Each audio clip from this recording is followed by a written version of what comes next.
сабағым ұйымдастыру кезегінен басталды. Оқушыларды амандасып, және де хормен психологиялық ахуал қалыптастырып алдым. Бүгінгі сабақтың тақырыбын айтып өттім. Және де шаттық шеңберге тұрғызып, бір-біріне жүрекше бере отырып, сенің досың қандай болғанын қалайсың деген сұрақтарға жауап беруін ұсындым. Балалар өздерінің менің досым ақылды болса деймін, менің досым өтірік айтпаса деген өз ойларын айтып өтті.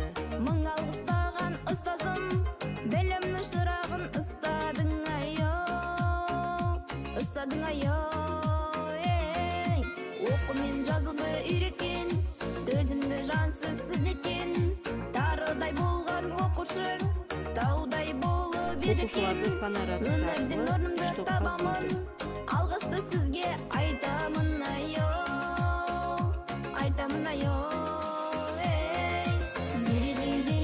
Дос туралы қысқаша түсінік беріп өттім.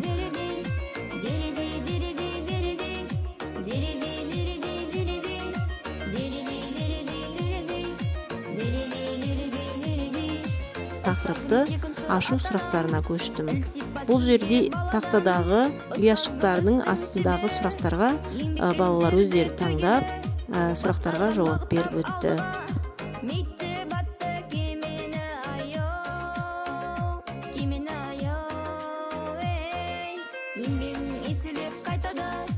Ән қылып шәкіртің айтады, ұстазым ұлы тұлғасыз, біліммен мұңды жығасыз, ізіңді жалғап келемін, ұстазға басымды иемін айо, иемін айо.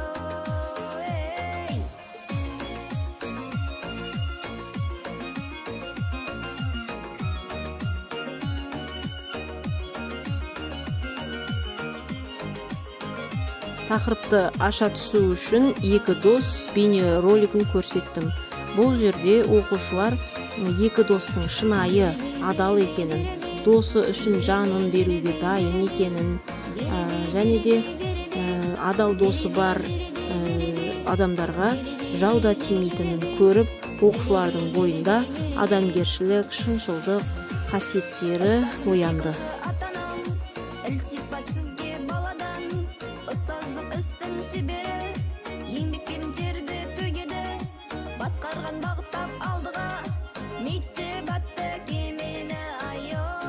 Жағдаяттан шығу.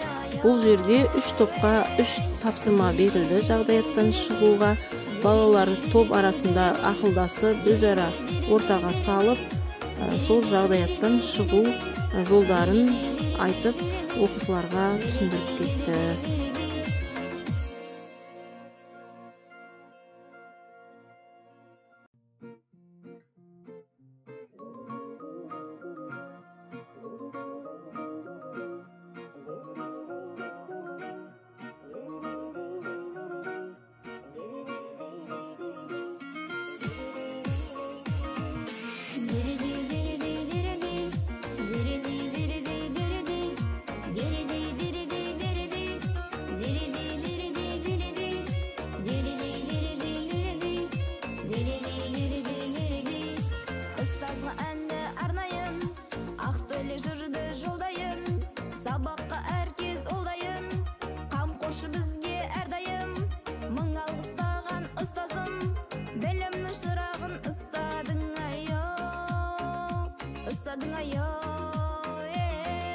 Оқумен жазуды үйреткен, төзімді жансыз сіздеткен, тарыдай болған оқушың, таудай болып ежеткен, өмірдің орнымды табамын, алғысты сізге айтамын айо, айтамын айо.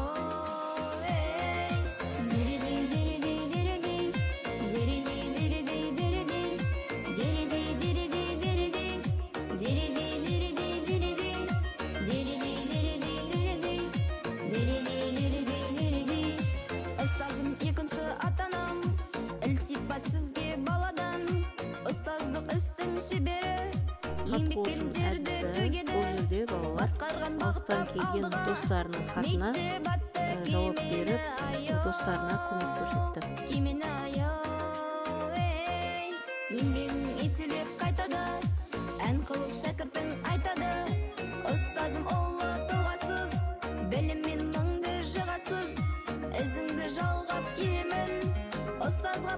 да ийимин айоо, ийимин айоо.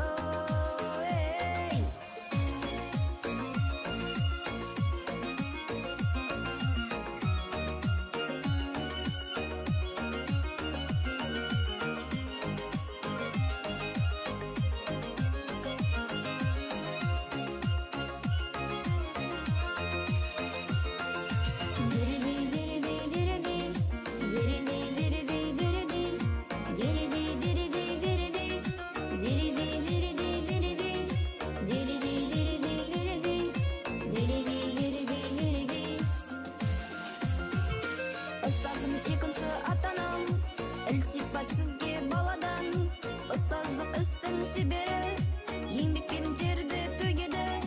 Басқарған бағыттап алдыға, мектеп атты кемені айоо, кемені айоо.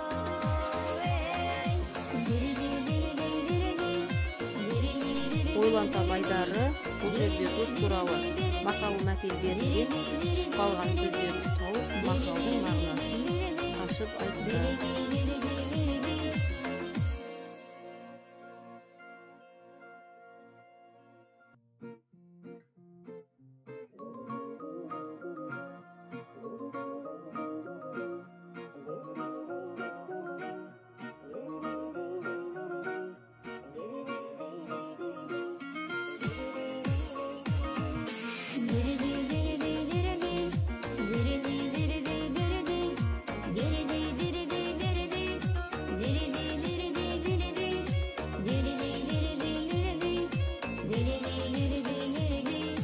Ұстазға әнді арнайын, ақтөлі жүрді жолдайын, сабаққа әркез олдайын, қамқоршы бізге әрдайым.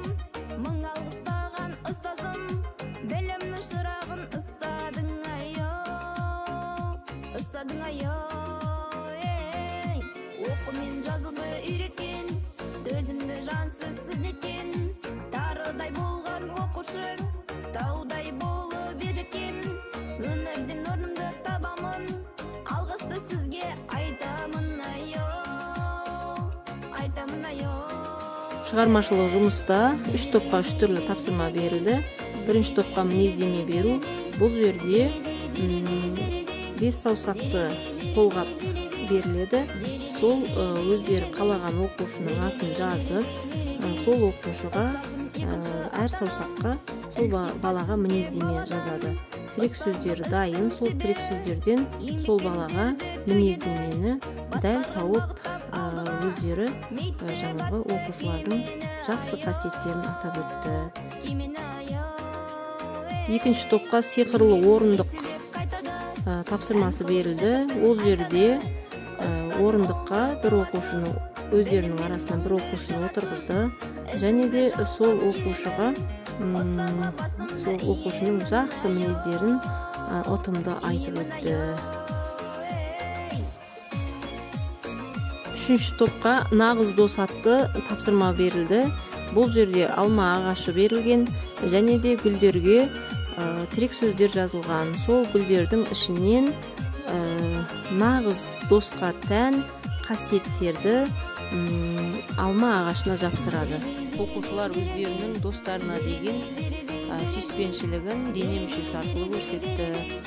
Және де досымның жүрегі ойын ойнады. Бұл жерде үлестірілген жүрекшелерге жақын отырған көршісіне жақсы қасиетін жазып, кеудесіне жапсыру болатын. Қорытынды сөзбен "Кел дос болайық" атты тәрбие сағатымды аяқтадым.